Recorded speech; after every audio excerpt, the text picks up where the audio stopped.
Yep. So I'm gonna be showing you guys how to like solo win slash wipe a stable run, and the build I'm gonna be using is the World Over Heaven with Vampirism. And I'm just gonna show you the build real quick. So the character skill tree, I have agility 4, sturdiness 1, max vitality.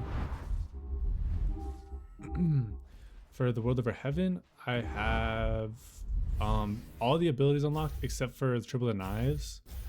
And I don't have the heal upgraded, but max destructive power, just the world, don't upgrade time stop any longer, and of course the self healing for like limb removal and whatever. And then for vampirism, I have ultraviolet, resist maximum, blood manipulation maximum, all of the abilities except for superhuman barrage and immortality 3. So it looks like that. The first thing you're gonna check is your ping.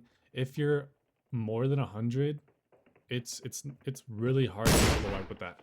Like you're gonna have to be really lucky and have some really terrible enemies. And the second thing you want to do is, I mean, I didn't get to it, but get to the starting line and get off your horse and then get back on, or else when you do time skips like that, it's gonna bug out.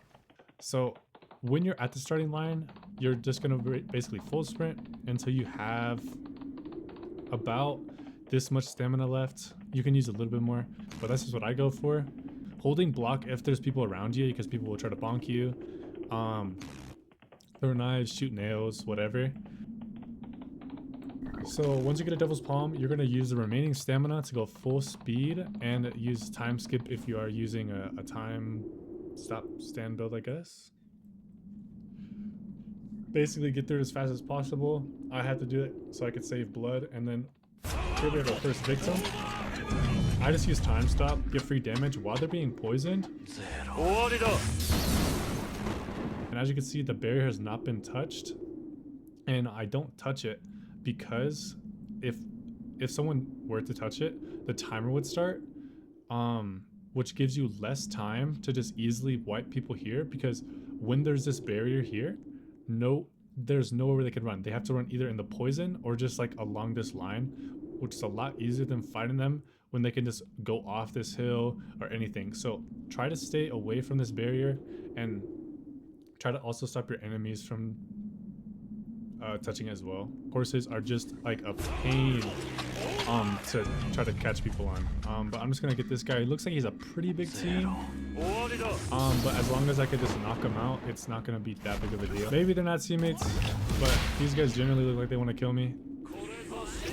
And like this part right here, oh my god, is when you want to use your heal ability. It's not for health, it's for getting limbs back.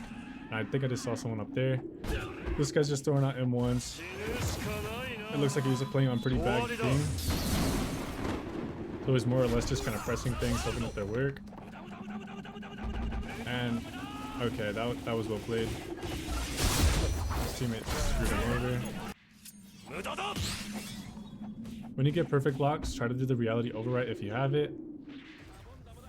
But I just got the world off cooldown, so I could use that. And he was able to jump, which can be kind of annoying.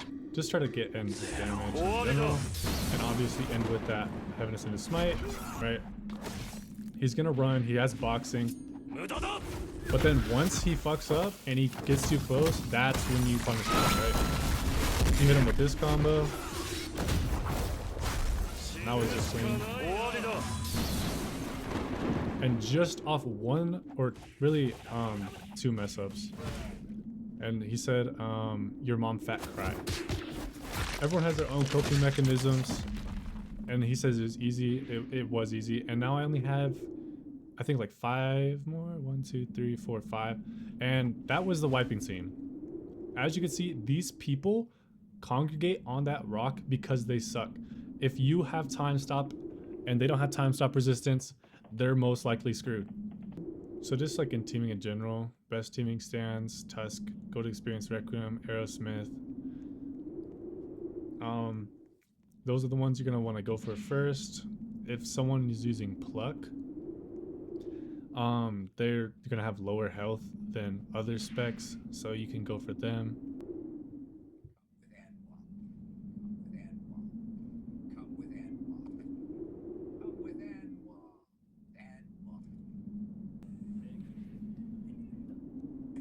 So as you guys can see, they're using a time stop stand and coding experience requiem. So I'm actually going to steal the time stop here, so they cannot return to 0 me. And here is a strategy that I'm gonna, oh shit. But what I did there, just to kind of save myself in that moment, was to do a time stop first so that the world overhead couldn't do his time stop, and then also bait out the return 0. So I just time stopped once and then time stopped again. Okay, so I have the world again, so I could actually just run back this way. My plan was to fling them into the void when they got too close, but it's a lot harder when you have the risk of just dying to return to 0. So I had to keep extra distance, and they didn't fall for it either. They had a bit of a brain. So it looks like Haman, which is gonna suck to fight. And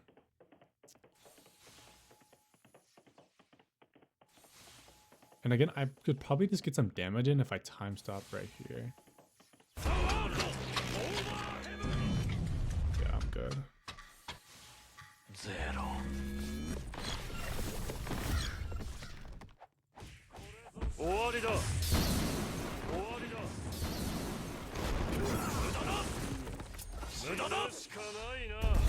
Okay, that's unlucky.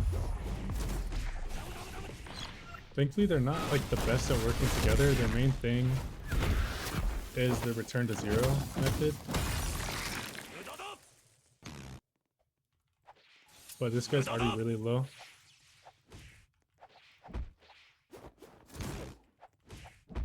Jeez, that heal is huge.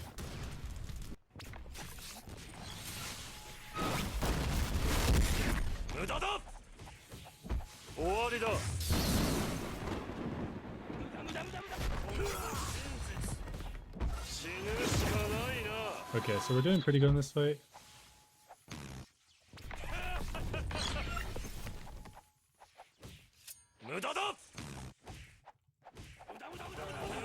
So I was actually able to kill him. Zombie's gonna take over the barrage. Bait out the return to 0. It's not, it's fine. I think that's gonna kill him. We also have this.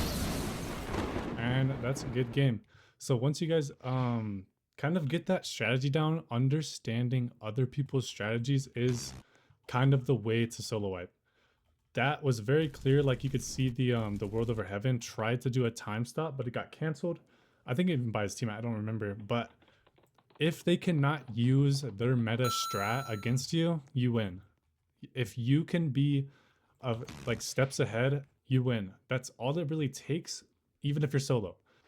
When you can like maximize your potential, especially with something like the World Over Heaven, this stand bypasses any defense, any like defense buffs, which is so helpful within itself for solo, because you don't have to worry about, oh, this person's boxing and this person's pluck, I need to go for the person that's pluck, because you're going to be doing the same damage to both of them. A recap of how you're going to solo wipe. It's not going to be every time, but it's definitely doable with the right application of these main principles. So first, you're going to want to have a strong start. Just get through Devil's Palm first. Don't activate the barrier, and just be ready. Be ready, okay? The second is play with confidence. When you see these people starting to like come into Devil's Palm, come through it, like you're not just gonna be like, oh, that stands scary. No, you're gonna play with confidence because you are going to win. And the third principle that you want to go by is go into Steel Ball Run with a proper build. Like if you're gonna go into Steel Ball Run with something like Aerosmith Pluck, like I'm sorry, but it's not really gonna help out. You want to go into something that has like is well rounded, something like Tusk, King Crimson Requiem, the World Over Heaven. If you can play a stand that's going to benefit off people's mistakes, play it. I like Vampirism because you have a counter. You can do huge combos with really any stand. And the World Over Heaven is, I think, probably the best stand for solo wiping because it bypasses damage passives. And with that, you guys are going to be on your way to solo wiping like it's nothing. Anyway, guys, thank you for watching, and I will be coming out with more videos in the future, maybe different strategies on how to solo wipe, different stands, different builds. And yeah, guys, make sure to like and subscribe.